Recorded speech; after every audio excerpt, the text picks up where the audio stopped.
generally speaking, everything you do is for humanity. Why? Why are we worth it? Why do you care about the politics? Why do you care about multiplanetary species?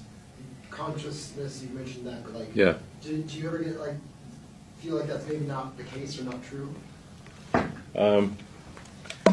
Well, I mean, there's certainly at times when I have doubts about these things. I mean, I think it's a good question you asked, because it goes to, like, at a foundational level, what is my philosophy, and why does it lead to this conclusion? So the reason is that when I was a teenager, I had like an existential crisis to try to figure out what's the meaning of life. It doesn't seem to be any meaning. For me, at least, the religious texts, and I read all of them that I get my hands on, did not seem convincing.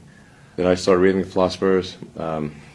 Be careful of like reading German philosophers as a teenager. It's definitely not going to help with your depression. So reading Schopenhauer and Nietzsche, I'm like, now, as an adult, it's much more manageable. But as a kid, you're like, whoa.